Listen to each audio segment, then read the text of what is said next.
boa tarde a todos os amigos e amigas que estão aqui e dizer que hoje as inquietações pedagógicas voltaram, digamos assim, aqui a trazer um tema relacionado com o ensino superior.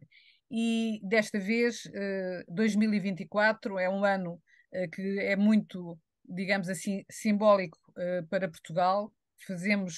Vamos comemorar, estamos a comemorar os 50 anos de 25 de Abril de 1974 portanto, nós questionamos e quisemos questionar onde estão as reformas e as inovações no ensino superior. Apesar de ser um ano em que, digamos assim, estamos a fazer esse balanço, apesar de estarmos num ano em que houve eleições, infelizmente, esta nossa temática do ensino superior, a ciência e a tecnologia, não foi, nem esteve presente praticamente neste debate legislativo, e por isso, ainda por maior ordem de razão, faz todo o sentido que aqui o possamos trazer e debater entre nós.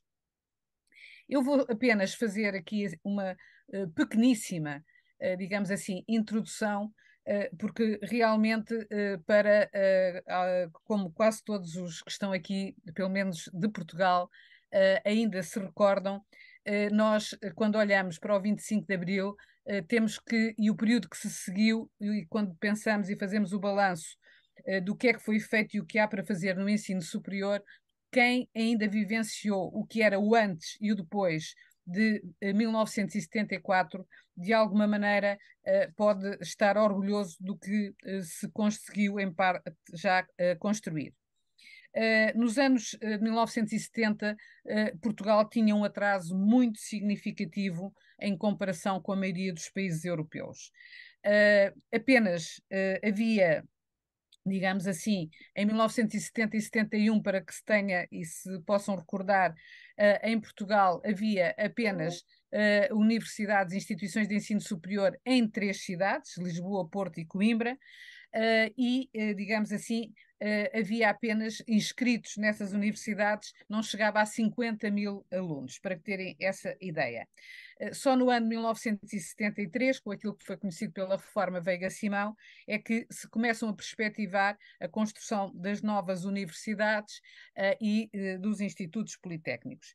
E, portanto, quando nós agora chegamos ao ano de 23 e temos praticamente cerca de 447 mil estudantes para arredondar, há de facto um crescimento espantoso, fabuloso, do número de estudantes inscritos, e isso, obviamente, é todo um trabalho que, nesse aspecto, nós podemos, de facto, ficar, vamos dizer, satisfeitos. O número de diplomados, como é evidente, os que saem das nossas instituições de ensino superior, também mudou completamente. Só para terem uma ideia, digamos assim, hoje a fatia dos jovens entre os 30 e 34 anos, portanto, consegue obter o grau de ensino superior, já atingiu os 43%, ligeiramente acima da média da União Europeia. É algo que já, digamos assim, nos pode deixar um pouco, digamos assim, satisfeitos, não é verdade? Visto quando olhamos de onde partimos e onde estamos a chegar. É evidente que, como nós dizemos em Portugal, nem tudo são rosas, porque há depois muitos problemas também e constrangimentos e desequilíbrios. Um deles é as dificuldades financeiras e orçamentais. É evidente para quem tem que dirigir instituições, este é um constrangimento que se sente na pele e sente hoje em dia todos os dias. E, portanto, tem vindo a diminuir de alguma maneira nas últimas décadas o peso, digamos assim, da parte do Orçamento de Estado para, portanto, financiar as instituições de ensino superior. Não vou entrar em muitos pormenores, mas quer dizer, alguns nos anos de 95, aquilo que as instituições, a componente que recebiam do Orçamento Geral do Estado era na ordem dos 96,5%.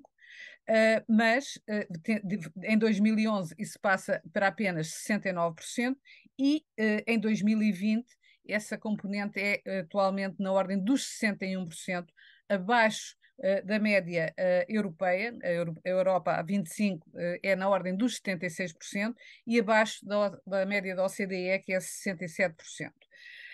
Por outro lado, há outros pontos de constrangimento, eu não vou falar, obviamente, porque os meus convidados irão fazê-lo, problemas que têm a ver com a carreira docente. Não nos podemos esquecer que estamos com uma estrutura, digamos, do pessoal docente extremamente envelhecida, só para vos dizer que em 2021-22, 56% do corpo docente do ensino superior tinha mais de 50 anos, portanto, o problema está aqui e vai agudizar-se muito rapidamente. Por outro lado, há uma precariedade numa parte importante do corpo docente, quer nas universidades públicas, quer nos institutos politécnicos públicos, e, portanto, isto, obviamente, mercê muitas vezes das dificuldades orçamentais e financeiras que as instituições vivem. E, portanto, há aqui um problema. E, obviamente, estava a decorrer também até agora toda a revisão do modelo de gestão das nossas instituições, o chamado RGIES, e que veremos agora como é que vai, digamos, continuar e o que é que vai acontecer. Dentro deste contexto, nós desafiámos, digamos assim, para vir debater connosco e conversar e apresentar aqui, digamos, às inquietações pedagógicas e estes inquietos que estão aqui todos connosco, dois atores, digamos, dois convidados altamente experientes que eu tenho muito gosto de vir aqui apresentar-vos. Vou começar por João Sobrinho Teixeira, que é, digamos assim,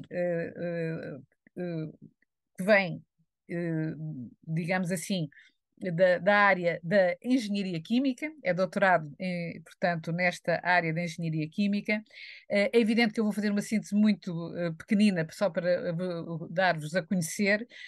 Ele foi presidente do Instituto Politécnico de Bragança, portanto, durante 2 mandatos, foi presidente do Conselho Coordenador dos Institutos Superiores Politécnicos de 2009-2013, foi secretário de Estado do 21º Governo Constitucional, portanto foi secretário de Estado da Ciência, Tecnologia e Ensino Superior, 2015-2019, voltou a ser secretário de Estado também da Ciência, Tecnologia e Ensino Superior do 22º Governo, 2019 a 2022, e era até, digamos, há pouco tempo, até este novo período eleitoral que agora terminou, deputado na Assembleia da República.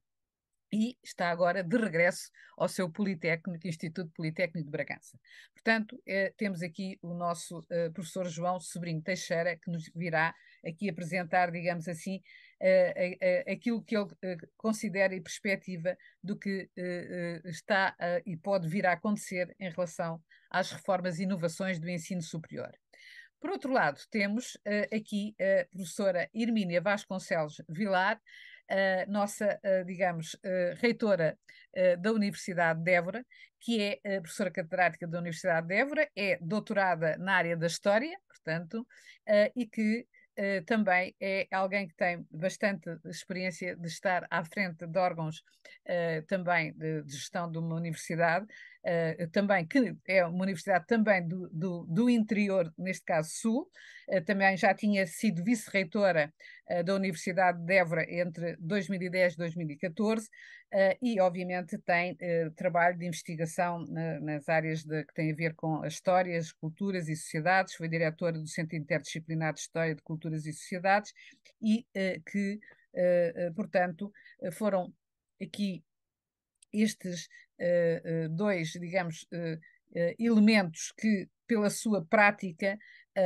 quer como investigadores, docentes e agora como membros que tiveram a responsabilidade de estar, por um lado, à frente de instituições e, por outro lado, até em órgãos de soberania à frente de áreas do ensino superior e ciência, venho desafiar a estar conosco e apresentar-nos a sua visão de como olharam ou como olham o passado e como é que perspectivam o futuro. Um grande obrigada por estarem conosco e eu irei então passar a primeira palavra ao professor Sobrinho Teixeira e depois à professora Hermínia Vilar. E depois iremos poder conversar em conjunto e pensarmos e também e refletirmos um pouco. Meu muitíssimo obrigada. Professor Olá, boa Sobrinho tarde a Teixeira. todos, mais uma vez, muito obrigado. É um prazer estar aqui convosco, é um prazer partilhar com tantos amigos e tantas pessoas, de facto, que refletem e que aprofundam nestas temáticas do ensino superior. E eu, talvez por defeito de formação e também um bocadinho desafiante relativamente àquilo que é o meu pensamento, a Luísa propôs-nos debater o tema sobre reformas do ensino superior e a inovação. E a primeira coisa que eu coloquei. Isto também talvez tenha a ver com a minha formação de engenheiro. Normalmente os engenheiros têm sempre uma percepção mais prática e mais aplicada e mais objetiva das coisas, não é?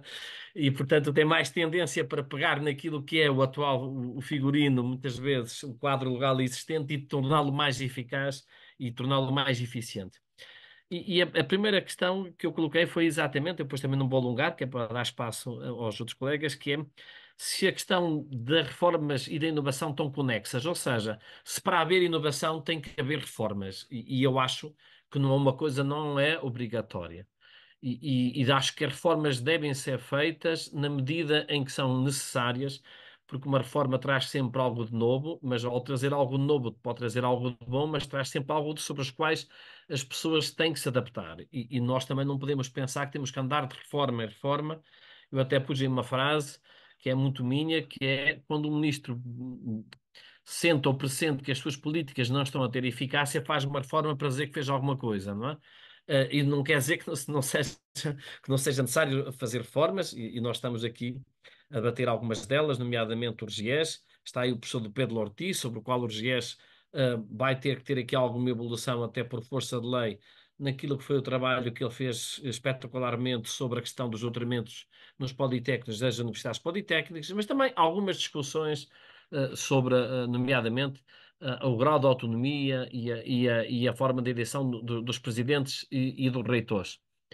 Portanto, quando eu digo que, de facto, as duas coisas não estão conexas e percebem que eu só avançarei para uma reforma quando sentir que ela é estritamente necessária e não para fazer dela um instrumento para encobrir a ineficácia da política, também percebo que agora, passado este tempo, é preciso fazer algumas questões.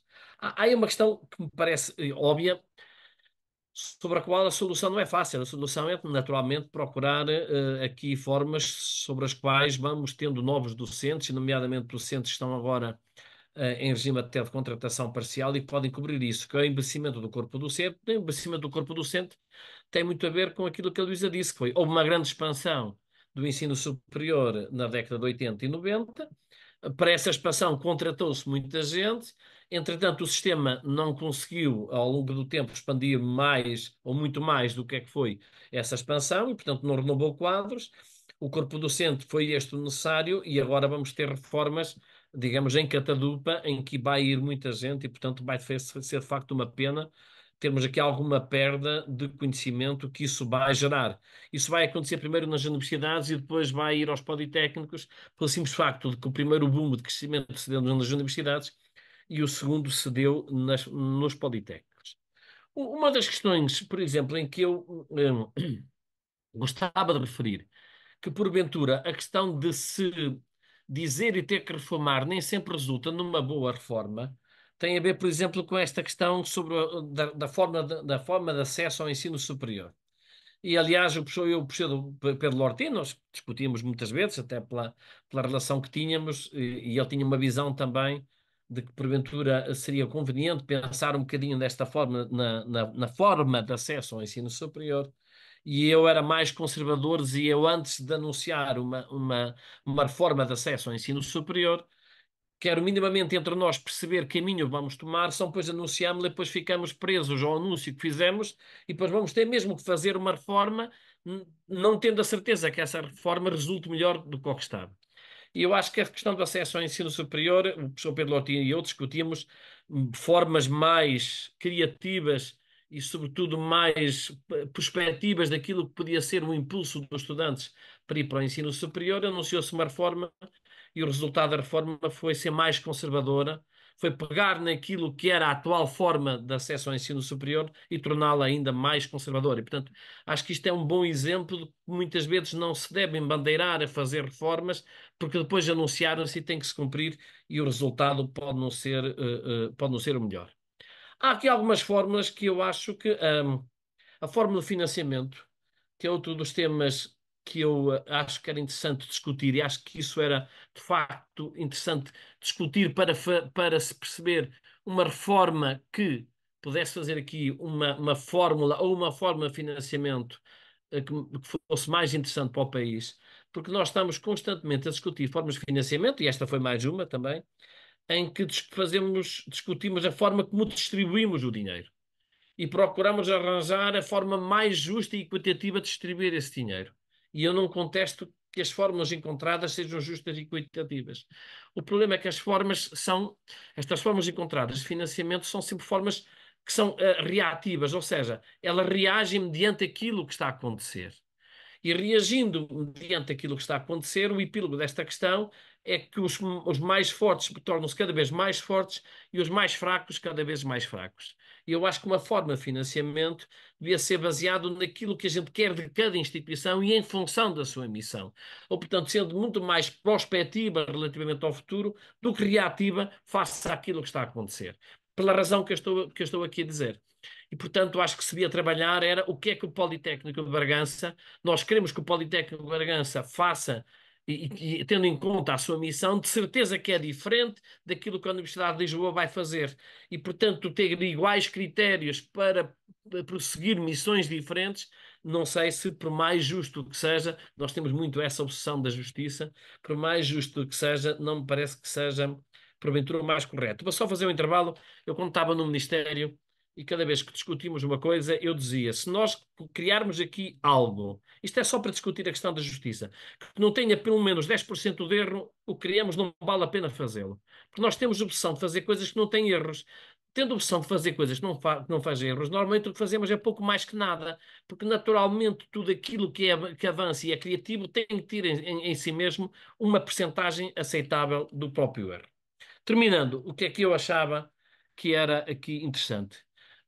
E proponho isso. Acho que era interessante o país perspectivar-se para uma qualificação ainda maior da sua população estudantil.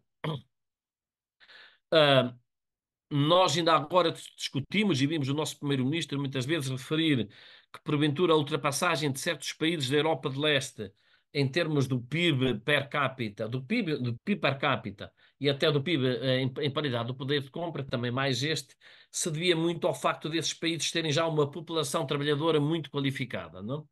E eu acho que também nós fizemos este esforço e acho que vimos a continuar a fazê-lo e tornar Portugal atrativo para o investimento por uma qualificação e uma qualificação técnica da sua própria população. E até por razões civilizacionais também, como é que eu refiro. A questão de nós, porventura, damos uma qualificação ainda mais para além daquilo que é o ensino neste momento obrigatório do 12º ano, qualificaríamos mais, tornaríamos a nossa população jovem muito mais preparada para aquilo que é hoje o mundo e a filtragem da informação que chega do mundo. Nós hoje vemos que um dos principais problemas que nós temos é a ignorância que existe na forma como nós recebemos a informação e não conseguimos assimilá-la. E essa ignorância combate-se muito pela qualificação da população. Portanto, uma população qualificada, um conjunto de jovens qualificados, é um conjunto de população muito mais determinada a defender os valores civilizacionais que criaram a Europa e criaram a base do modelo social europeu. Mas, olhando mais para a perspectiva de engenheiro, nós tivermos de facto uma população mais qualificada, somos um país muito mais competitivo. Eu faço aí uma proposta, que é passarmos paulatinamente o nosso ensino obrigatório dos 18 para os 19 anos, em que este ano a mais seria um ano sobretudo de qualificação técnica, numa relação daquilo que são hoje os cursos técnicos superiores profissionais dos institutos politécnicos e, portanto, que preparariam o conjunto da população portuguesa jovem para, de facto, estar mais qualificada e qualificada tecnicamente. Nós hoje temos cerca de 49% dos nossos jovens com 20 anos que não ingressam no ensino superior e que aqui sentiriam um impulso, isto obviamente não é feito de um ano para o outro, sentiriam aqui um impulso grande sentiam um impulso grande e obrigatório para se qualificarem. E o custo não era um custo que eu acho exagerado. Eu já pus aí as contas também. Cada jovem destes custa cerca de 3 mil euros ano, a 50 mil jovens ano, estamos a falar de 150 milhões de euros. Face ao retorno e o posicionamento estratégico que Portugal teria em termos de captação de investimento e àquilo que representaria para a defesa dos nossos valores ter uma população mais qualificada, eu acho que era importante. E, portanto, eu, além das reformas que são ditas, eu tenderia muito a fazer estas reformas que me parecem que geram aqui, de facto, impulsos, missões e concretização de objetivos. E para já ficava, para dar a palavra aos outros. Muito obrigada, meu amigo. Já temos aqui várias propostas. Para quem não gosta de reformas, já temos aqui algumas, mas eu considero que de facto são propostas interessantes e a discutir. E eu passaria então a palavra aqui à nossa professora Hermínia. Professora, faça favor. Está bem. Muito obrigado, boa tarde. Também gostava, obviamente, de agradecer e dizer, obviamente, a minha experiência não é bem a experiência do meu colega que me antecedeu, é bem menor, é uma experiência mais da prática de gerir uma instituição portanto, é diferente e, sobretudo, uma instituição, essa sim, com algumas semelhanças com a anterior, porque também é do interior, embora seja um interior sul, mas não deixa de ser interior. É um interior menos interior, mas no fundo os problemas são muito semelhantes. Eu confesso que não me preocupei muito em equacionar a questão das reformas e olhei mais, devo dizer, para a segunda parte da proposta, ou da segunda parte do tema que me propunham, que era o que foi feito e, sobretudo, o que há para fazer no ensino superior. E queria apenas também elencar dois ou três aspectos que me pareceram mais interessantes e que, no fundo, são também aspectos que me preocupam. Eu não vou, obviamente, já retomar aquilo que já foi dito sobre o caminho percorrido, mas acho que vale a pena, para todos os efeitos, realçar, e já tem vindo a ser realçado várias vezes, mas acho que nunca é demais relembrar o caminho de sucesso que nós fizemos no ensino superior desde 1974 até hoje. Ou seja, com todos os problemas que hoje persistem, e persistem vários, eu, sem sombra de dúvida que o processo de democratização do ensino superior penso eu, que se salda por um processo claramente de sucesso. O que teve, ou seja, no fundo, a democratização do ensino, a abertura e o aumento do número de alunos, aliás, como a Luísa começou por referir, teve claras consequências no próprio tecido social e não vale a pena nós esquecermos isso, porque acho que é muito importante. A sociedade que nós hoje temos, em termos de mobilidade social, de formação de novas elites, tudo isso é também fruto do que foram os processos de abrangência e de multiplicação do número de instituições de ensino superior, sejam, fossem elas universidades, fossem elas institutos politécnicos, como, na verdade, também, obviamente, o número de alunos que chegou e se diplomou e que obteve graus do ensino superior. Por outro lado, obviamente que, ligada a esta democratização, houve uma multiplicação do número das instituições de ensino superior. Como aliás foi dito no início, estão aqui dois representantes, mais ou menos, de duas instituições de ensino superior do chamado interior, do que nós chamamos interior, ou agora territórios de baixa densidade. E realmente esta questão desta multiplicação do número de instituições de ensino superior pelo território, penso que representou e continua a representar um importante elemento na coesão territorial e na coesão social. E, portanto, embora isto seja um lugar comum, acho que vale a pena sempre reiterar essa questão. E, aliás, quando há pouco o professor, o professor Sobrinho estava a falar sobre a questão da forma de financiamento e como uma distribuição que procura ser justa, e sem sombra de dúvida que o procura ser, não estou a pôr isso em causa, acaba por agravar as desigualdades ou acaba por agravar, digamos, a disparidade entre instituições, significa, no fundo, que tem que se ter presente a diversidade dessas instituições, a diversidade dos territórios em que essas instituições trabalham e funcionam, para que se perceba porque é que uma fórmula que procura, na verdade, ser justa, mas que toma como referencial único e igual para todas o número de alunos, por exemplo, acaba por aprofundar a desigualdade entre as instituições. E, portanto, sem querer perder muito tempo com a questão do financiamento, porque sei que provavelmente retomaremos essa questão, vale a pena perceber que esta questão do financiamento é central não apenas para a sobrevivência das instituições, mas para a sobrevivência dos próprias políticas públicas de coesão territorial. Ou seja, nós não podemos discutir o desenvolvimento do território sem atender às instituições de ensino superior. E quando discutimos as instituições de ensino superior e a rede de instituições de ensino superior, estamos também a discutir qual é o modelo de desenvolvimento que queremos para o território. Ou seja, é óbvio que não podemos querer que as instituições de ensino superior por si só protagonizem as políticas públicas de coesão, porque não têm nem, obviamente, instrumentos para tal, mas são elementos centrais nessa coesão territorial. E por isso é importante ter também presente esta diversidade da rede que hoje nos caracteriza e que é importante ter presente. Aliás, valia a pena, não temos um estudo, na verdade, muito aprofundado sobre o verdadeiro contributo que as instituições de ensino superior trazem para o desenvolvimento regional. Não temos, na verdade, números muito reais, mas que valia a pena nós termos, digamos, um estudo mais aprofundado sobre essa questão. Por outro lado, e só para pegar na questão do financiamento muito ao de leve, é óbvio que nós temos tido um regresso lento aos números de financiamento válidos em 2010, mas só praticamente este ano é que nós conseguimos retomar o valor do financiamento de 2010, o que é bem claro, penso eu por si só, do que é que isto representou de queda do financiamento do ensino superior durante estas últimas décadas.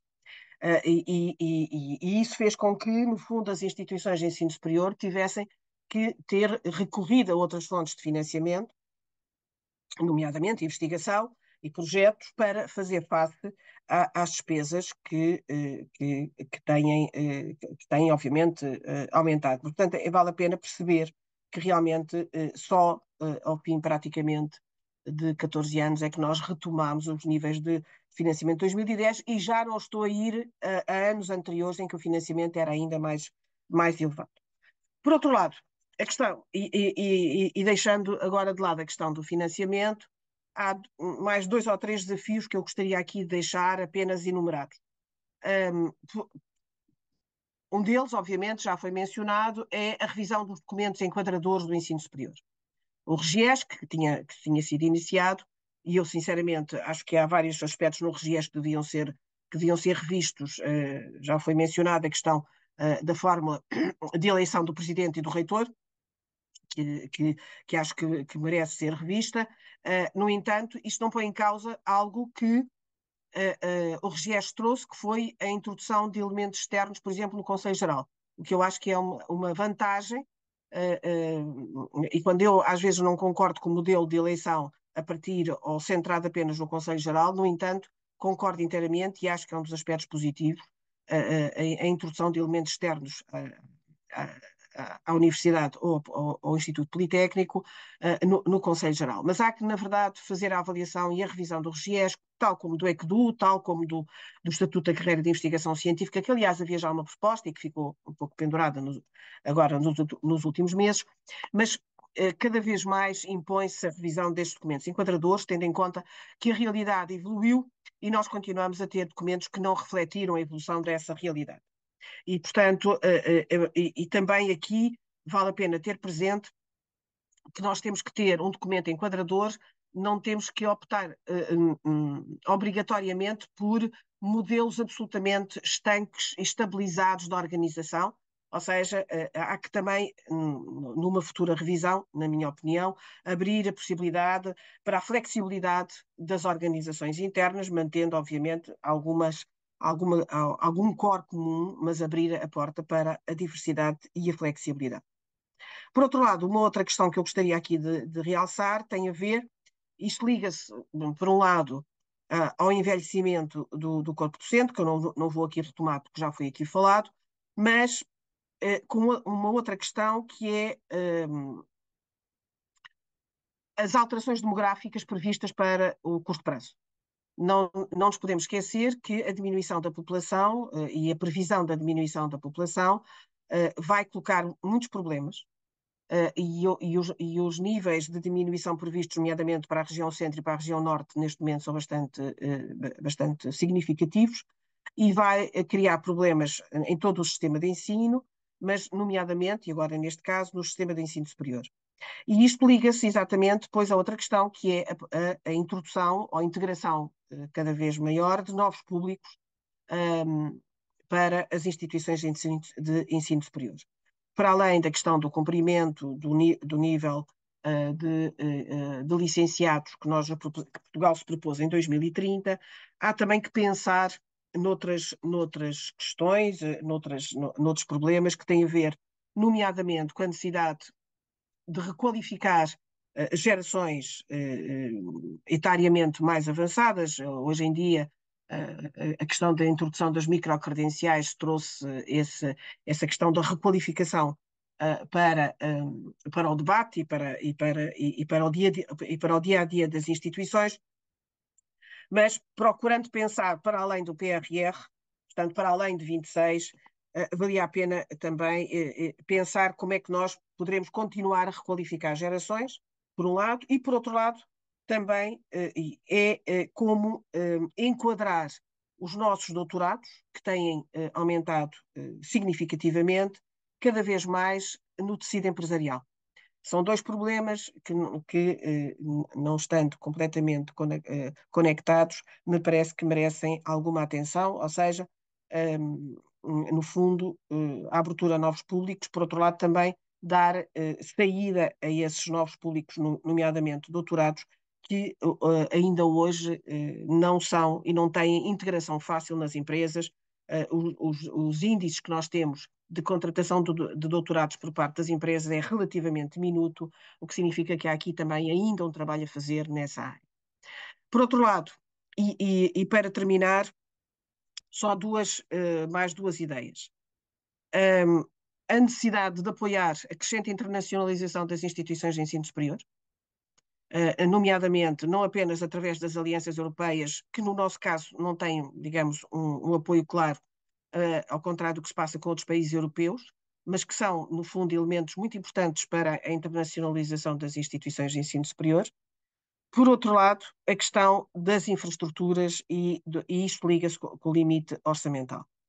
É verdade que o PRR tem permitido linhas de financiamento, em alguns casos, para equipamento, nomeadamente ligado à parte do equipamento digital, como também para o Plano Nacional de Alojamento e Ensino Superior. Mas a minha preocupação, desculpem, e depois do PRR? O PRR teoricamente termina daqui a 2 anos. E, na verdade, nós temos que assegurar que as instituições de ensino superior não só sejam capazes de se manter atuais em termos de equipamento, em termos de infraestruturas, mas que também sejam capazes de assegurar condições para os seus alunos. E essa questão, confesso, que embora ainda estejamos atrasados na execução do PRR, me preocupa o que fazer depois do PRR. E por último, e agora é mesmo a última questão, não se pode falar de ensino superior sem falar de investigação. E se houve um decréscimo que só agora se conseguiu retomar em termos de financiamento do ensino superior, infelizmente não é bem aquilo que se passa com a investigação. Os nossos níveis, a percentagem do PIB que é investida um, na investigação mantém-se, aliás, tem vindo a ser um pouco mais baixa, tem vindo a decair, o que significa que realmente esta área da investigação e que se liga à inovação é uma área que merece uma particular atenção. E nesta parte também cabe realçar que a capacidade que as instituições de ensino superior têm de influenciar as políticas ligadas à investigação é relativamente limitada e isso também é algo que vale a pena ter presente. É óbvio, como agora aqui escreveu, que estamos num ambiente de instabilidade política e também é verdade que, ou pelo menos de alguma imprevisibilidade política, e também é verdade que muitas destas questões, diria quase todas, não foram discutidas durante a campanha eleitoral. Mas não é por isso que nós devemos equacionar e nós devemos discutir, porque exatamente, a meu ver, discutir o ensino superior e discutir o futuro da investigação é discutir, na verdade, o futuro do país. E por isso mesmo num ambiente ou num período de transição política, ou até, se calhar, até em particular no momento de transição política, essas questões penso que devem ser postas em cima da mesa. E acho que fico por aqui. Isto foi mais um levantar de questões, mas fico por aqui e depois deixar o resto para a discussão. Muito obrigada. Quer dizer, nós já temos aqui, digamos assim, por um lado, uma apreciação, digamos assim, um olhar para trás e de alguma maneira não podemos deixar de perceber e compreender como evoluímos, não é? Com certeza, hoje Portugal é muito, muito diferente do que em 74 nós tínhamos, mas ao mesmo tempo, como é evidente, temos que estar inquietos porque com aquilo que é preciso fazer. Temos aqui algumas propostas que o professor Sobrinho Teixeira nos deixou, que a professora Hermínia, algumas preocupações que a professora Hermínia Vilar nos deixou, quer em relação às questões que têm a ver com o financiamento, com as questões que têm a ver com a investigação, com as questões que têm a ver com a carreira docente. Ainda hoje, por exemplo, o antigo presidente do grupo, num jornal, dava conta de que, enquanto que houve em tempos o professor catedrático estava, o vencimento estava indexado portanto, à carreira de juiz. Hoje em dia perdeu-se essa indexação e há uma perda muito significativa digamos, do vencimento que hoje um professor catedrático e por aí fora, as categorias dos docentes, e portanto, quer dizer, há aqui não vai demorar muito tempo para que os concursos são abertos e não há, digamos, opositores em muitas áreas, e isso vai com certeza trazer cada vez mais problemas acrescidos a quem tem que dirigir estas instituições. Eu talvez agora pudesse colocar, temos aqui dentro desta nossa tertúlia pessoas que têm uma grande experiência, pensamento sobre esta matéria, que poderão querer não só comentar, como eventualmente também colocar questões. E eu poderia também passar a palavra para alguns dos nossos aqui colegas que estão a ouvir-nos. E, portanto, pergunto se alguém, não é, quer questionar ou intervir.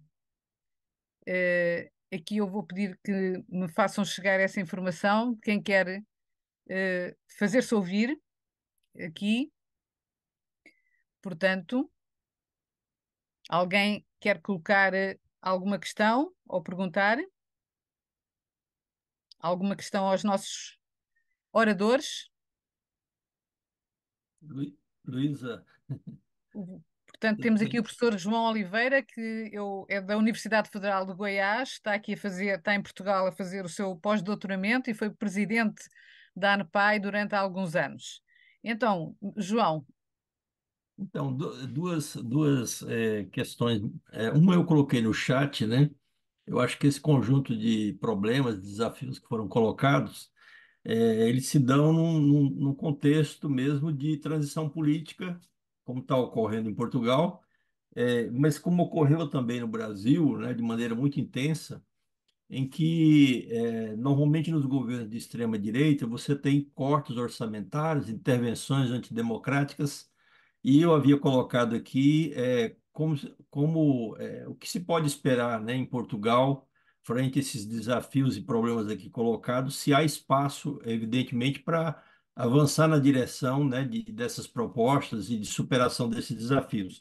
A outra questão que eu queria colocar tem a ver com o que todos mencionaram sobre acesso e democratização, né? Eu acho que foi colocado como um caso de sucesso. A gente vem caminhando também no Brasil nessa direção de democratização do acesso, inclusão na educação superior, né? Claro que são situações diferentes, né? Porque nós precisamos crescer muito em expansão e democratização do ensino superior em Portugal, e aqui me parece que o que foi colocado é que talvez isso agora tenda a refluir, né, em função do problema demográfico. Eu queria ouvir um pouco mais sobre isso. Obrigada, João. Talvez ouvir mais alguém queira pôr mais alguma pergunta e depois juntamos essa pergunta. Temos ali o professor, o reitor Alfredo Busa, da Universidade de Luanda. Quer abrir o professor Alfredo Busa, muito obrigada. Pode Muito colocar. obrigado, professora Luísa. Também saudar os preletores, felicitar pela abordagem feita. A minha questão será mais, tendo em conta que Portugal, de certa forma, tem, se permite-me usar o termo, uma responsabilidade como se fosse um carro-chefe naquilo que acaba acontecendo nos outros países de língua oficial portuguesa. Falo especificamente dos países situados na África. Porque quando olhamos para o regime jurídico das questões de ensino superior de Portugal, olhamos, por exemplo, ao contexto da Angola, praticamente temos aí uma espécie de copy-paste, com umas diferenciações que existem. Ou seja, o regime jurídico que Portugal está a analisar, está a discutir para poder fazer as suas reformas, e nós, justamente, estamos a caminhar nessa trilha. Da abordagem colocada, como é que os preletores observem e vou usar esse termo, desculpa se for um termo tanto pesado, a responsabilidade de Portugal no sentido de influenciar positivamente esses outros países naquilo que tem a ver com o ensino superior. Foi dito aqui que agora a remuneração, por exemplo, dos catedráticos, que já esteve indexada à carreira do juiz, no contexto da Angola, essa sempre foi uma luta que nunca se conseguiu até agora. Então, gostava de perceber como é que o Portugal, até pelas responsabilidades que o professor Sobrinho já teve ao longo da sua carreira, como é que pode influenciar, digamos assim, os outros países que estão na mesma linha, até no âmbito da ULP, etc, etc. Gostava de colocar a questão dessa forma. Muito obrigado. Obrigada, professor Alfredo. Então, eu iria passar a palavra pela mesma ordem, se calhar, portanto, ao nosso amigo Sobrinho Teixeira e depois à professora Hermínia, e vamos conversando assim dessa maneira, certo? Certíssimo. Ok, obrigado então. A questão do professor João e do professor Busa de Angola, eu acho que elas se conectam um bocadinho, não é?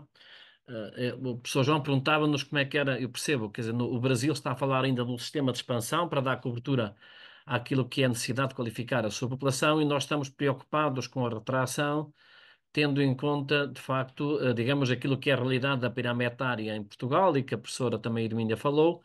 Nós estamos numa diminuição da população e, portanto, temos vindo a assistir a uma redução do número de crianças no nosso ensino básico, logo no primeiro ciclo, e essa redução repercutiu-se depois no ensino secundário, não é? Quer nos últimos anos do ensino básico e agora no ensino secundário, e há aqui também algum receio que se venha a repercutir, digamos, a nível do ensino superior, e, portanto, que este processo depois vai evoluindo nesse sentido. E é evidente, quer dizer, em termos de população jovem, possa haver aqui fenómenos que o possam evitar ou atrasar. Desde logo, o que nós falamos aqui é um aumento da percentagem da qualificação dos jovens portugueses. Nós, neste momento, estamos com uma percentagem de cerca de 51,5% dos nossos jovens com 20 anos no ensino superior, e, portanto, é algo que nos deixa muito bem posicionados em termos do espaço europeu e do espaço mundial, de uma grande percentagem de qualificação, mas eu acho que antes de falarmos em retração das instituições, temos de ver como é que o know-how instalado pode potenciar aquilo que é a capacidade de Portugal e não só, e depois via também aquilo que o professor Busa disse, portanto, há essa responsabilidade coletiva a nível do espaço, nomeadamente da CPLP e do espaço dos PALOP. Nós temos aqui uma responsabilidade, por um lado, tendo este know-how, podê-lo majorar em termos de qualificar cada vez mais a população. Portanto, em vez de estarmos com 51,5, aquilo que eu referi, passar a escolaridade obrigatória paulatinamente para os 19 anos e, porventura, daqui a algum tempo podemos estar a falar ainda mais e, portanto, pegar numa mole humana de quase 48,5% de jovens, cerca de 50 mil naquilo que é a realidade portuguesa e levá-los a fazer uma qualificação. Talvez vocês que estão aí fora de Portugal não estejam também, digamos, cientes de que qualificação é essa. Nós estamos aqui a propor uma espécie dos short cycles que há a nível mundial, não é? Nós temos aqui os cursos técnicos superiores profissionais, são exclusivamente dados no ensino politécnico, são ensino superior, mas têm aqui, duram normalmente entre um ano e meio, e têm aqui uma componente aplicada muito forte e, portanto, são destinados também muito para jovens que, porventura, não têm uma vocação tão teórica na sua aprendizagem e, mais do que isso, eu acho que eles têm aqui um papel muito grande para uma percentagem da nossa juventude, que já não é tanto no interior, que é sobretudo agora nas periferias dos grandes centros urbanos, em que temos, de facto, digamos, os filhos da população trabalhadora dos grandes centros urbanos que não estão a ser impulsionados para ir para o ensino superior. Há aqui uma perda de capacidades que o país pode ter e desses jovens, e há um aprofundar das desigualdades entre esses jovens, porque de facto são jovens que em contexto familiar não são impulsionados e, portanto, que se sentem desmotivados. E esses cursos têm muito essa faculdade, por serem cursos curtos também, de poderem motivar esses jovens para conseguirem fazer alguma qualificação.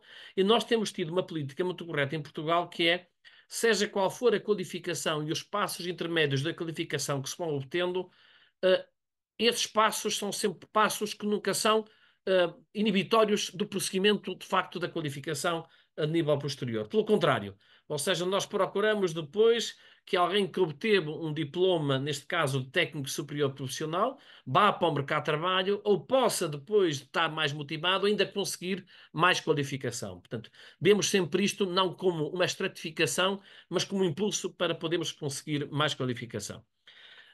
Por outro lado, eu acho que o ensino superior português tem conseguido um grande posicionamento a nível europeu, a nível mundial, quer as universidades, eu penso que os politécnicos portugueses, e aliás, viu-se agora a evolução que houve para poderem dar doutoramentos e serem reconhecidos como universidades politécnicas, não porque estão a mimetizar aquilo que se faz nas universidades clássicas, mas porque estão a seguir um caminho em que aprofundam aquilo que é o ensino vocacional, aprofundam aquilo que são os doutoramentos feitos em contexto de empresa. Como a professora Irmínia falava, nós temos de ter mais doutorados no nosso tecido empresarial, mas uma das formas mais efetivas para termos mais doutorados no nosso tecido empresarial é pôr os nossos doutorados a fazer doutoramentos nas empresas, porque aí, de facto, é que há uma relação entre a motivação e a criação da necessidade que esse jovem cria na empresa, que o leva depois a empresa a acreditar nessa necessidade.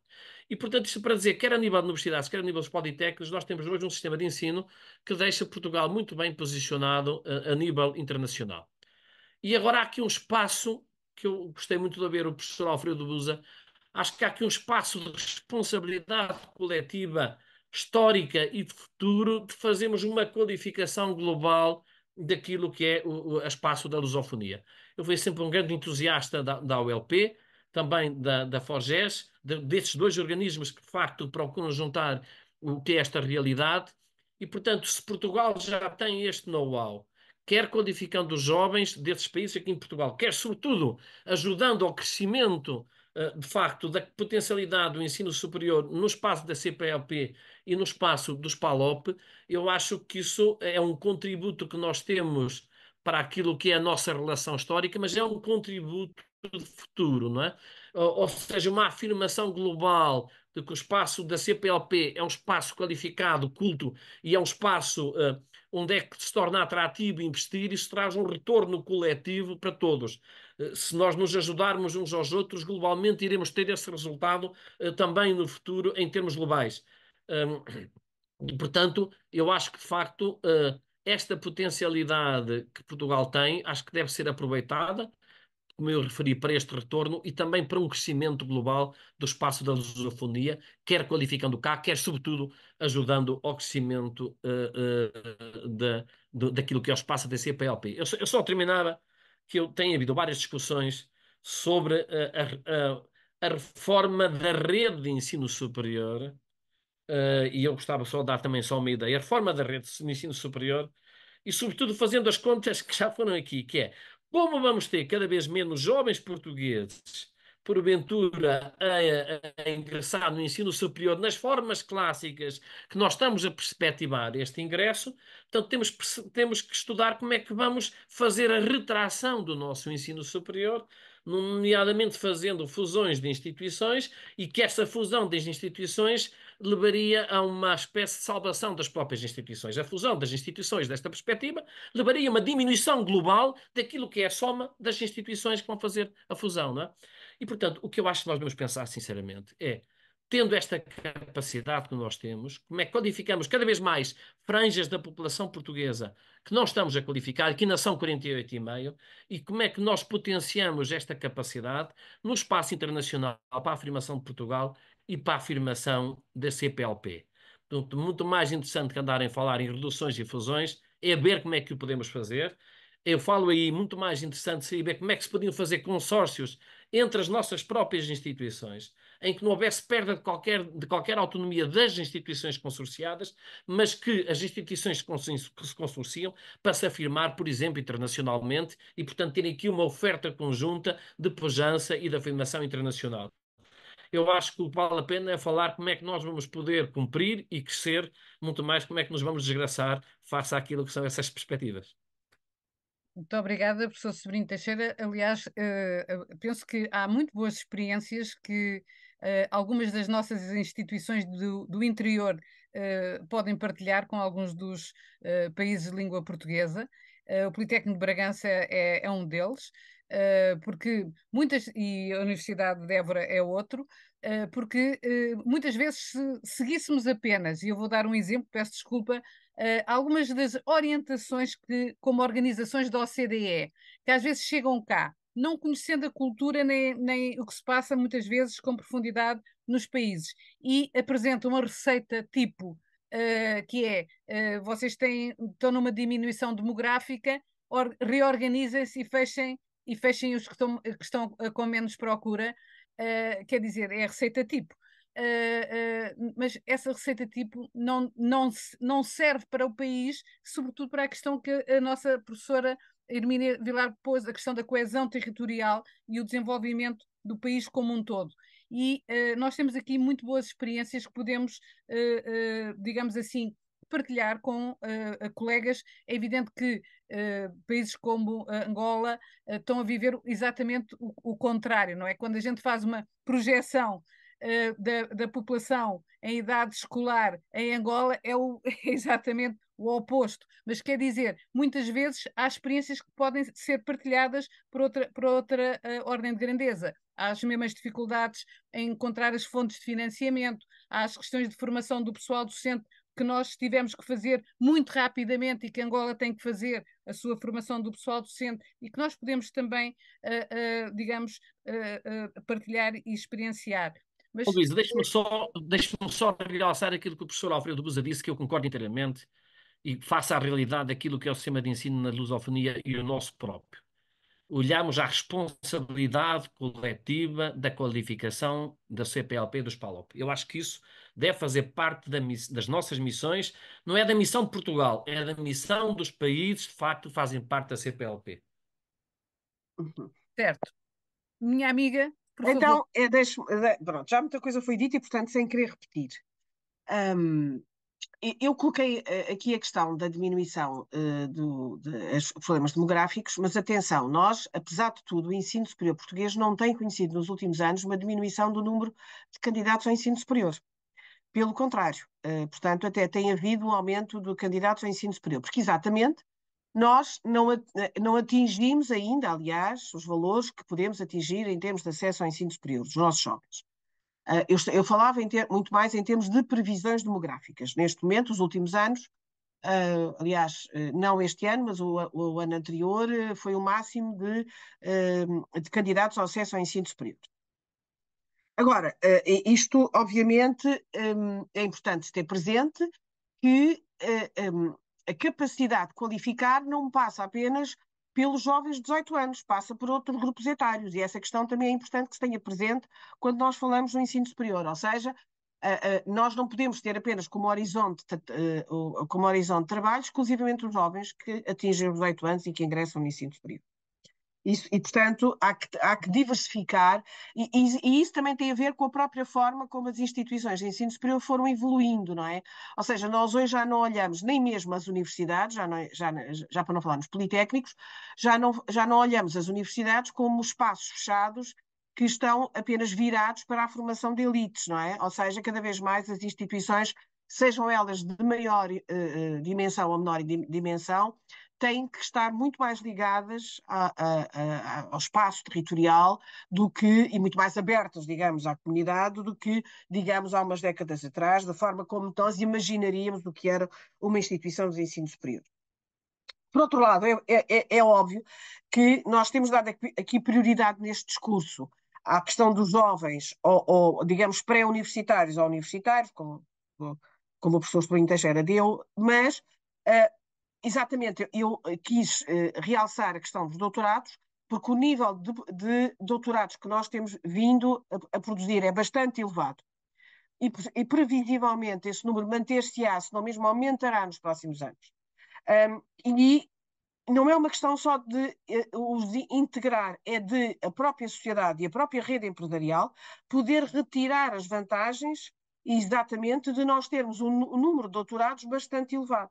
E, portanto, é importante que cada vez mais esses doutoramentos em contexto empresarial sejam desenvolvidos, mas também tem de haver do lado das próprias empresas a sensibilização para essas contratações, ou seja, a noção de que esses doutorados trazem vantagens para a forma como a própria empresa se organiza e rentabiliza a sua produção.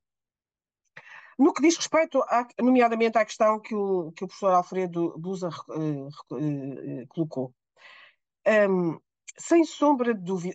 Deixem-me só voltar atrás a uma questão. Quando nós falamos da rede do ensino superior, e há bocadinho estávamos a dizer que, no fundo, o financiamento tem que ter em linha de conta, sobretudo, a missão.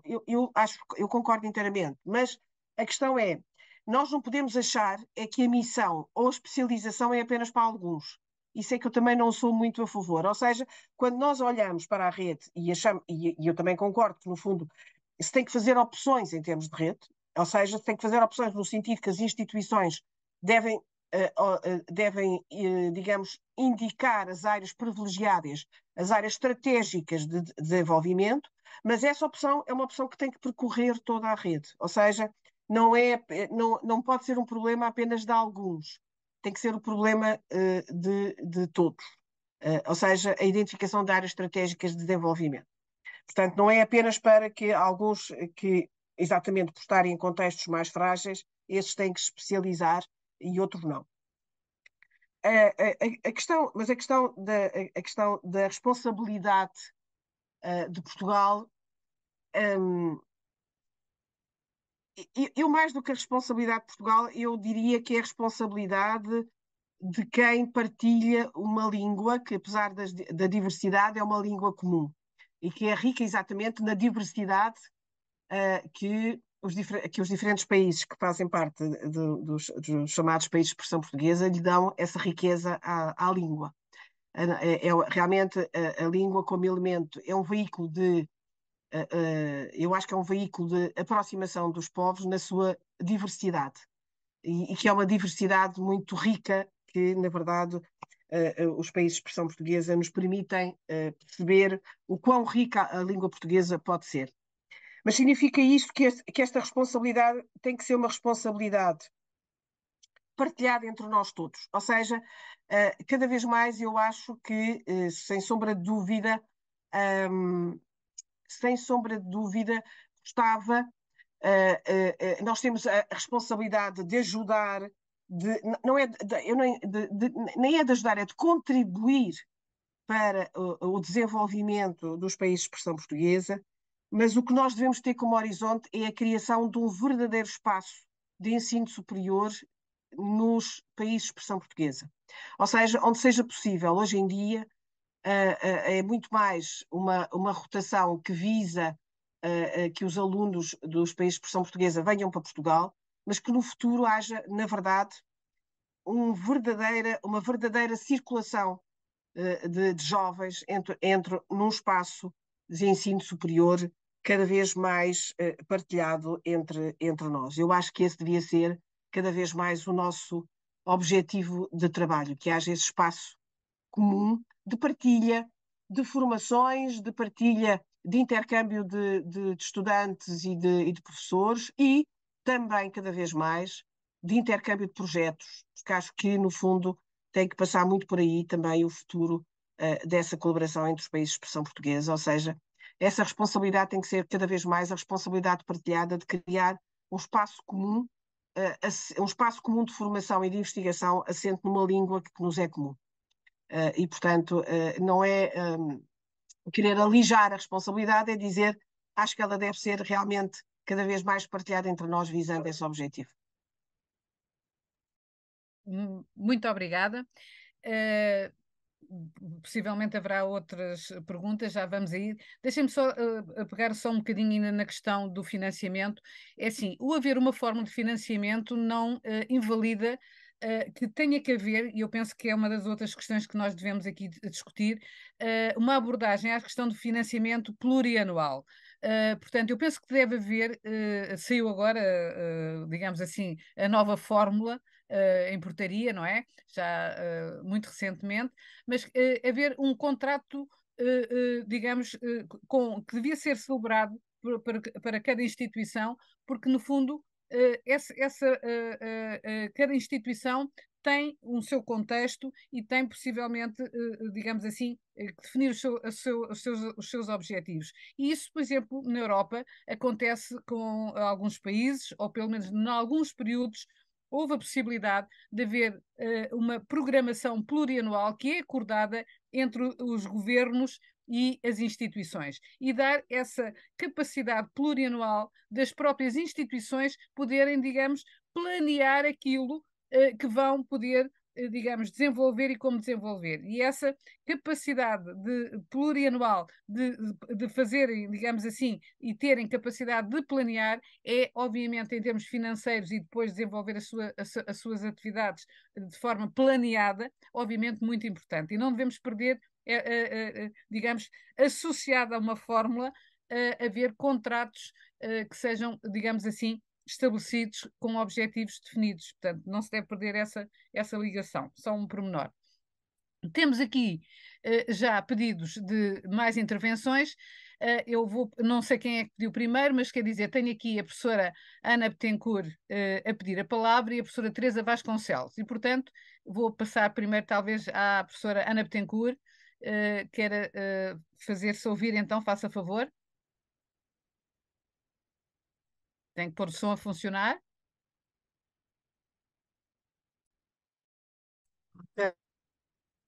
Eu não sei se me conseguem ouvir. Agora sim, agora sim. Conseguem ouvir? Muito bem, agora. Estava Professora a Ana Betancourt, tentar. faz favor. Eu vou. As questões que eu vou colocar têm mais a ver com os conteúdos e o que se faz nas instituições e a formação que damos. Acho que temos que estar bastante preocupados com a formação que estamos a dar aos jovens e com a maneira como eles estão a aprender a pensar e a gerir a sua própria formação. Eu penso que temos que pensar na educação ao longo da vida e que as instituições têm que preparar as pessoas e não estão a fazer nada disto. Quer dizer, pode haver trabalho neste sentido, mas pouco. Ou seja, por exemplo, eu tenho sido presidente do Conselho Geral de uma instituição e cada vez que se fala em aumentar o número de opções, cuidado, eu considero que os jovens, que os alunos têm direito a ter opções. Cada vez que se fala nisto, não, mas é um sarilho. Toda a gente se zanga uns com os outros e isto não pode continuar. Eu sinceramente acho que não estamos a preparar devidamente as pessoas para gerirem a sua própria formação ao longo da vida se não lhes dermos maior capacidade de intervenção. Como é que isto se faz? Deixa a questão. Depois, mais transdisciplinaridade. Temos ainda currículos muito fechados, é preciso pensar nisto. O mundo hoje tem que ser lido com várias lentes, e mesmo a própria ciência está a evoluir muito nesse sentido. Cada vez mais as ciências estão interligadas à saúde, às ciências biológicas, enfim. Cada vez mais temos que pensar de uma forma mais transdisciplinar e temos ainda currículos muito fechados. E depois o terceiro ponto, e já me calo, é a questão da participação. Eu acho que é dramático os níveis de participação dos jovens na vida das instituições. E estou a falar de, por exemplo, as eleições para o Conselho Geral, na instituição a que eu tenho estado ligada, chegam a ter níveis de participação inferiores a 50%, 1%. Pronto. Isto é muito mau.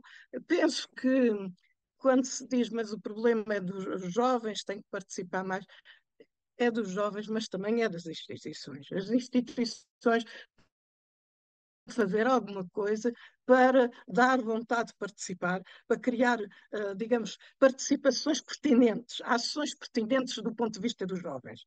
E eu penso que isto é uma grande responsabilidade que nós temos, estar a formar pessoas que, no fundo, o que eles nos dizem é tem que encher a cabeça das disciplinas e fazer exames e tem lá tempo para pensar em participar, em cidadanias, e isto não é só, como eu dizia, não é só um problema dos jovens, é um problema dos professores, é um problema das instituições. Eu gostava de saber o que é que pensam disto. Obrigada. Obrigada. Juntamos também, vamos ouvir a professora Teresa Vasconcelos e depois passaremos a palavra, e se calhar em termos finais, para os nossos dois oradores, porque hoje é o Dia do Pai e foi-me sinalizado que há aqui um conjunto de pais que querem ainda, digamos, juntar-se aos seus filhotes. Professora Teresa Vasconcelos, Obrigada. por favor. Obrigada. Boa tarde a todos e a todas, digníssimos colegas. Tem sido uma tertúlia extremamente estimulante, pelo menos pessoalmente assim o afirmo, e tendo duas intervenções de dois colegas, um dos Politécnicos, outro de uma universidade, que de alguma forma se tem complementado e enriquecido ao longo da tertúlia. Queria sublinhar isso e queria dizer que no tempo em que estamos a festejar os 50 anos do 25 de Abril, é notável que o ensino superior, quer politécnicos, quer universidades, têm feito. E gostaria de sublinhar essa área, falando, eu fui professora há muitos anos de um politécnico, do Politécnico de Lisboa, Escola Superior de Educação. Portanto, vivi o começo dos politécnicos e também bastante da minha escola de formação. E foi interessante, e queria sublinhar aqui, como jovens de classes sociais que muitas vezes não tinham acesso ao ensino superior, conseguiram, não apenas através dos politécnicos, mas os politécnicos tiveram um papel importante porque eram instituições distritais e, portanto, puderam acolher muitos jovens que, se não fosse o Politécnico, não poderiam ter uma formação ao nível do superior. Queria aqui também sublinhar, não quero falar mais, sublinhar algo que também esta tertúlia me trouxe e que me parece que é muito interessante, é que os politécnicos já perderam o complexo em relação às universidades. E deixem-me que me ria, porque nos meus longos anos na Escola Superior de Educação de Lisboa, eu dizia constantemente, sou irreverente, portanto dizia, deixemo-nos de estar a copiar as universidades, vamos explorar aquilo que de único pode ter um Politécnico, que é a formação em ligação às empresas e, no nosso caso, em profunda ligação com as escolas. E a esse nível eu constato que houve uma evolução muitíssimo interessante, porque eu lembro-me nos primeiros estágios, os colegas do ensino superior que tinham feito mestrados não iam à prática, com o devido respeito, sabiam tudo já. E, desculpem eu falar assim desassombradamente, mas é o meu jeito. E a minha experiência. E agora isso mudou por completo. E eu pude experienciar que os colegas que até estavam ligados a áreas disciplinares específicas, como disse a Ana Betancourt, havia muito pouca, e houve sempre muito pouca transdisciplinaridade, mas que iam à prática com um outro olhar, que era aprender com a prática. Como sabem, eu estive muito ligada ao pré-escolar e ao primeiro ciclo. No pré-escolar era fascinante ver os colegas das áreas ditas mais científicas. A minha era sempre a pedagogia, mas das áreas do ensino das ciências ou do ensino da matemática. Eu lembro-me um colega com quem trabalhei no último ano de estágio e que ele me disse uma coisa maravilhosa. Oh, Teresa, eu nunca imaginei que no pré-escolar as crianças pudessem estudar com tanta profundidade ciências da natureza, que não eram experienciazinhas de ciência como se fazem outras, era mesmo estudar, era trabalho de projeto. E eu penso que houve realmente, apesar de neste momento, politicamente, nós termos algum receio de que as coisas possam voltar atrás, eu acho que há um adquirido que já ninguém nos pode tirar, que é realmente, pela minha parte falo, e a professora Hermínia não se vai importar que eu puxe a minha sardinha, que é o Politécnico, mas aquilo que adquirimos Muito não bem. podemos perder. Acho Está que já bem? entendemos, Desculpa, Teresa. Muito bem. Então eu desculpa, vou. falei demais. Não, não falou demais, quer dizer, o que é bom deve ser salientado. Eu então, quer dizer, iria passar a palavra para, digamos, as conclusões finais que os nossos distintos convidados e oradores de hoje nos queiram fazer transmitir, portanto, e para podermos depois encerrar a nossa sessão de hoje, que é de inquietação, mas quer dizer, o caminho fez-se caminhando, e por isso podemos estar satisfeita com a Teresa. Vamos fazer ao contrário agora, vamos dar a palavra à nossa amiga Hermínia e terminamos ali naquela parte de Bragança, certo? Sim, senhora, vamos ao contrário. Ahm, eu não vou bem fazer conclusões, mas vou pegar em algumas das coisas que foram aqui ditas, e só retomar. Uma das questões que foi aflorada agora e que eu também não aflorei, que é a questão de como ensinar. E o como ensinar, hoje em dia, é cada vez mais importante.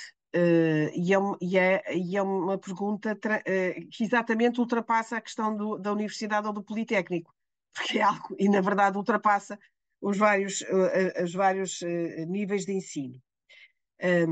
Porque hoje em dia, cada vez mais, o como ensinar, que não sei se inclusive o próprio termo de ensinar é o melhor termo, no fundo é como transmitir, como chamar para o processo de aprendizagem, como fazer partilhar o processo de aprendizagem, é, na verdade, cada vez mais um desafio, penso eu, para cada um de nós como professor. E nós somos, na essência, todos nós, acho eu, começamos, mesmo quando ocupamos estes lugares, nós somos, na origem, nós fomos professores em algum momento da nossa vida. Eu fui até há muito pouco tempo. Na verdade, eu costumo dizer que a universidade, e neste caso as instituições de ensino superior, formam cidadãos. Não é uma questão só de transmissão de conteúdos, é a formação de cidadãos, e essa é uma questão que eu acho que não pode deixar de nos preocupar no que é que isto implica nas suas múltiplas vertentes e nos seus múltiplos significados. Ou seja, no fundo, quais são os jovens que nós estamos a formar, qual é a nossa capacidade de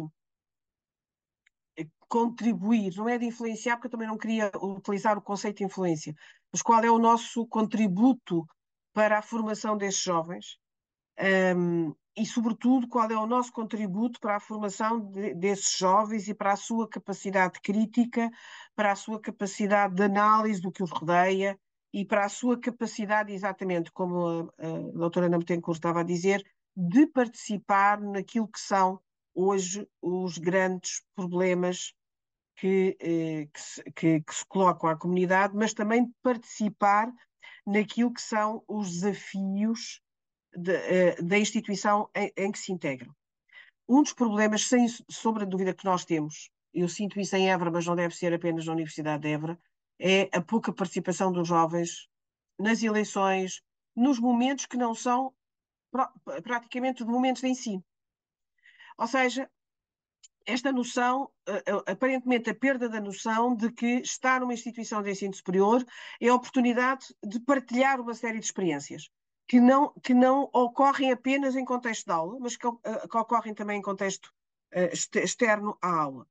Nós, na universidade, apresentámos o ano passado um plano de participação estudantil que reúne um conjunto de medidas que visa exatamente incentivar os estudantes a participar tanto, digamos,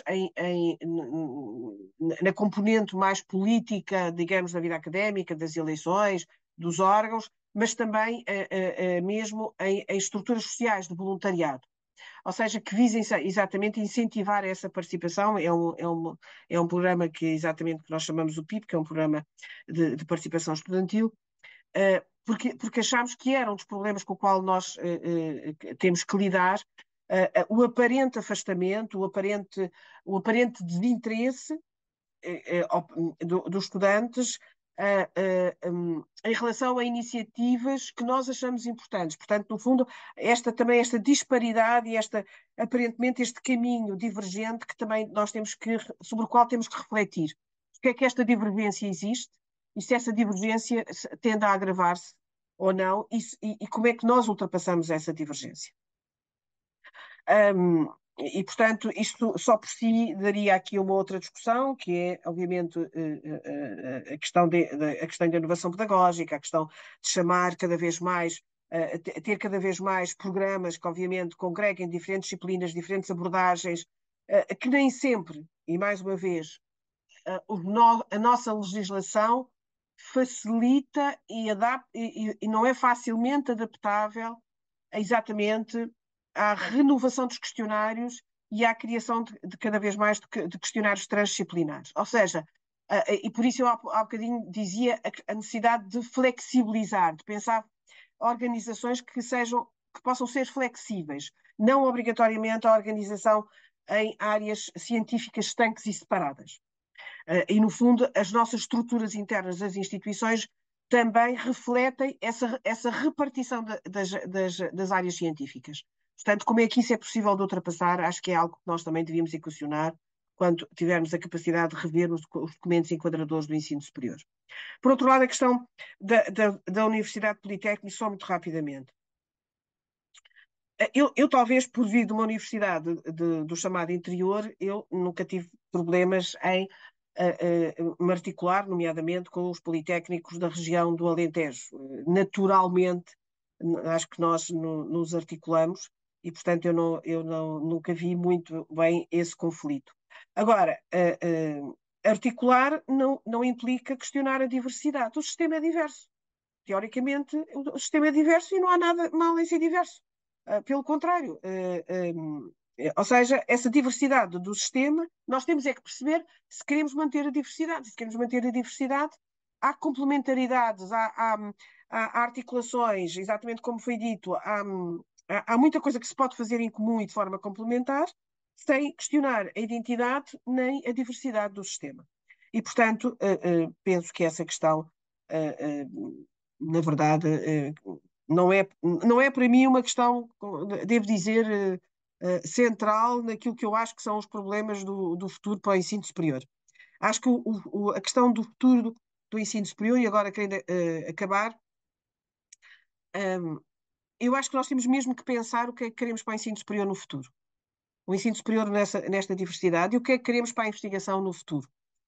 Porque o desenvolvimento do país passa por definir bem o que é que nós queremos para o ensino superior nos próximos anos e passa por perceber, e desculpem eu voltar a esta questão, de que discutir o ensino superior é também discutir o modelo de desenvolvimento do país. Não há separação entre as duas coisas, porque não podemos pensar num desenvolvimento equilibrado do território sem pensar a questão do ensino superior. Portanto, acho que nós temos exatamente que ter essa questão presente para se perceber também qual é o país para onde nós queremos caminhar no futuro.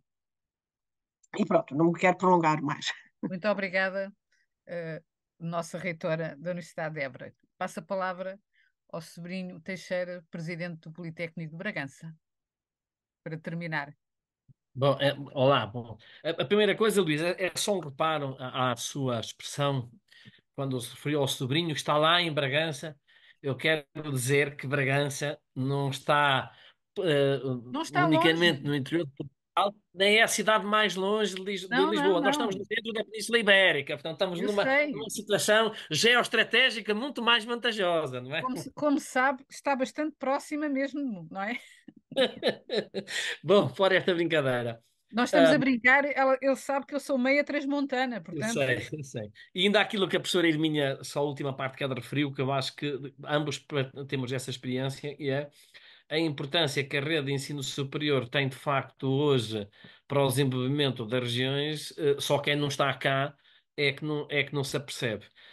Aliás, muito da força, que eu devo dizer, de algumas universidades, mas dos politécnicos, porque os politécnicos estão mais, digamos, estão mais disseminados nas diversas regiões, contrariamente àquilo que se pensa, e eu tive essa experiência com deputados, os politécnicos têm muita força política. Porquê? Porque as regiões vêm muito defender, não os politécnicos, defendem a Universidade de Évora, como é evidente, defendem aqui a UTAD, ou seja, defendem as instituições que têm regiões, porque elas são determinantes para a gestão deste poder político que as instituições tinham, nomeadamente as instituições mais do interior, depois de ter esta experiência de deputado, e que advém, de facto, da importância que tem para as regiões. Brevemente, ainda aquilo que a professora Ana Maria Bettencourt, só para comentar também, disse sobre a questão dos jovens e sobre a questão, de facto, do ensino e da aprendizagem. E eu acho que nós temos que caminhar cada vez mais para uma diversidade nos processos de aprendizagem. Eu já sou muito favorável às autonomias para que todas as instituições não sejam iguais, e acho que os processos de aprendizagem também devem ser eles próprios estimulados a ser diversificados. Os jovens não têm tendência a aprender todos da mesma forma. E portanto, resolveu começar a tirar física, depois que está a tirar a fazer 2 cursos de matemática e quer fazer um mestrado de física teórica. Portanto, é uma pessoa sobre a qual o ensino que está a ter e dado da forma que está a ter, para ele está adequado, de facto ele quer seguir essa própria educação. Tive aqui várias experiências no Politécnico de Bragança em que se percebe que isso não é uma forma adequada para um conjunto de jovens. E, portanto, a diversidade nos processos de aprendizagem são determinantes. Nós temos várias experiências de processos de ensino baseados na prática. Nós próprios aqui tivemos uma experiência extraordinária, que depois eu, enquanto secretário de Estado, disseminamos pelo ensino superior, nomeadamente pelos politécnicos, colocamos alguns milhões nisso, que era uma relação em que os alunos, de facto, aprendiam mediante projetos que as instituições, que as empresas ou instituições da sociedade civil colocavam, não é? E isso gerava aqui um processo de aprendizagem. Eu recordo muito rapidamente um colocado por uma empresa de gerontologia, que de facto queria dar apoio aos idosos e queria colocar que os nossos idosos não estivessem institucionalizados nas diversas aldeias. Eles tinham de facto essa relação de vizinhança, mas depois já não tinham uma autonomia completa, por exemplo, para a questão da medicação. E esta forma de ensinar, nós criamos turmas em que tínhamos alunos de mestrado junto com alunos de TESPs, alunos da área da saúde junto com alunos da área de informática, e de facto eles criaram, por exemplo, um dispensador onde é que os medicamentos eram colocados semana a semana e aquela gavetinha abria a hora certa e se não fosse tomado o medicamento dava um sinal depois para uma central. Ou seja, houve aqui um processo de aprendizagem dos alunos. Muitos alguns não aprenderam algumas matérias, mas sobretudo aprenderam a aprender. Agora, isto não quer dizer que seja igual para todos. A diversidade eu acho que tem que estar patente. Há uma coisa que eu quero referir no meio disto, e enquanto ex também dirigente. Eu sou entusiasta desta diversidade, destes processos de aprendizagem, mas temos de ser muito justos com os nossos docentes. A mim, se me mandasse ensinar desta maneira, eu não sabia, porque simplesmente eu não fui treinado nem ensinado para ensinar desta maneira. E, portanto, há que ter aqui uma aposta digamos, parte desse financiamento foi muito para conseguirmos gerar aqui processos de aprendizagem dos nossos próprios professores para poderem conseguir ensinar desta maneira. E eles devem ser premiados se ensinarem diferente, porque é muito mais fácil ensinar da forma clássica. E, portanto, quando nós fazemos gestão, também podemos ter ferramentas em que estimulamos, através, digamos, daquilo que é os critérios de avaliação ou os critérios de distribuição de carga horária, aqueles que, porventura, estão a fazer um esforço maior. Na questão dos alunos não se integrarem em muitas nossas instituições. Pronto, isso é uma situação que é verdade. Eu também sou um homem de fé, desculpa lá que eu vou dizer. Nós fomos a ver um bocadinho os livros do Ersel Queiroz, ele já dizia isso há 150 anos, e o mundo tem estado cada vez melhor, e a juventude, ao longo do tempo, vai amadurecendo e tem, de facto, feito cada vez um mundo melhor. Agora, isso não nos quer dizer que nós não tenhamos, de facto, que fazer uma parte do nosso trabalho para que esse processo até seja acelerado e seja estimulado. Eu também acho que os jovens não se interessam muito para aquilo que é as instituições, simplesmente porque sentem que aquilo que é a sua opinião e o tempo que lá despendem que não vale a pena. E vamos ser realistas, sentem mesmo isso, não é?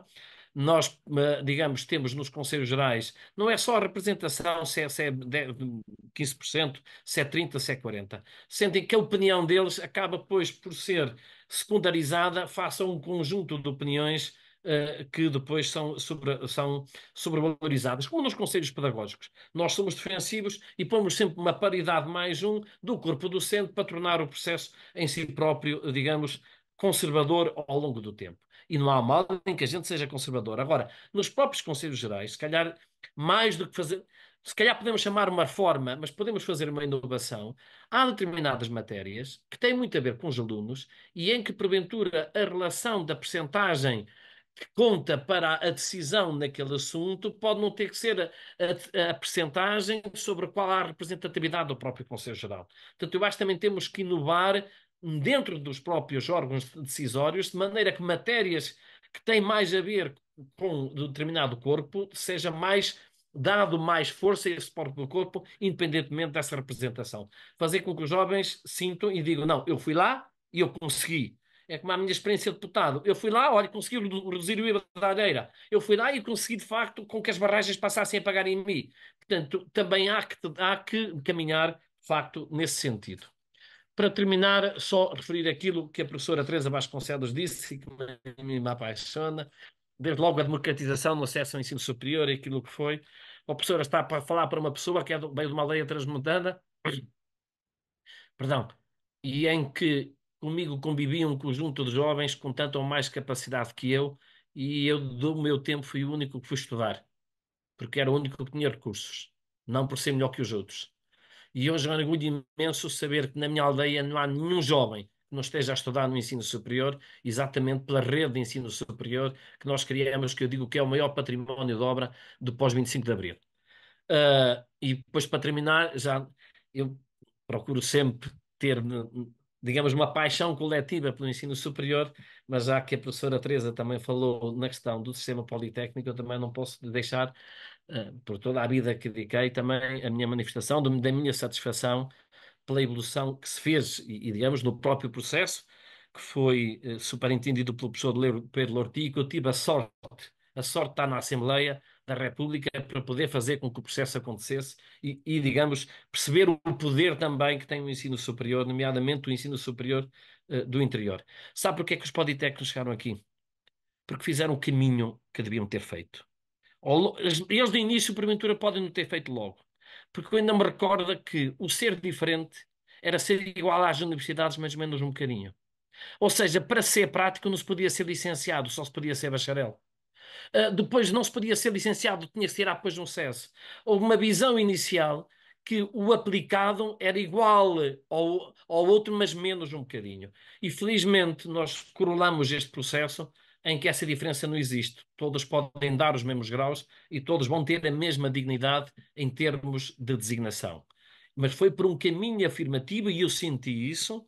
Não foi por mimetizarmos as universidades, foi para fazer um caminho, de facto, de importância e de relação com as regiões e de ensino vocacional que nós conseguimos chegar a este caminho. E, portanto, eu só peço agora uma coisa na reformulação dos RGEs. Não caiam na tentação de, mais uma vez, numa visão de justiça coletiva e de tornar todos os processos muito transparentes, de pôr os critérios iguais para universidades e politécnicos. Será um erro estratégico para o país. É tão importante para o país ter centros de investigação como centros de transferência de tecnologia. É tão importante ter projetos de investigação como projetos que envolvem o tecido empresarial e a sociedade. E, portanto, as instituições devem ser estimuladas a fazer bem e diferente, e eu acho que se assim fizermos, temos cada vez um sistema de ensino superior, sobretudo internacionalmente, mais afirmativo e pode vir a fazer parte da diplomacia económica deste país, que eu acho também que era algo que o sistema de ensino superior deveria almejar. Muito obrigada. Nós vamos mesmo ter que encerrar. Eu já vi cá colegas que estavam a querer falar, mas agradeço e ficará para uma outra oportunidade. Isto é um processo que vai continuar. Eu sei como o percurso foi difícil, não é? Estou-me a lembrar do professor Dionísio e de outros que foram e muitos outros que foram construindo todo esse percurso. E, portanto, estamos num momento de transição e vamos com certeza esperar para ver o que é que no nosso país vai acontecer, mas fez um grande e valioso percurso neste Portugal pós 25 de Abril. Eu quero agradecer muito à professora Hermínia Vilar, ao professor Sobrinho Teixeira, a todos vocês que estiveram aqui e que tivemos a pensar o que é que foram as reformas e as inovações que podem e estão para acontecer e que vamos poder, digamos, continuar a pensar no nosso ensino superior e na nossa ciência. Obrigada a todos e hoje peço estar a ser tão draconiana, vamos poder continuar também para festejar o Dia do Pai. Vamos ficar por aqui e um grande obrigada e vamos continuar por aí. Obrigada.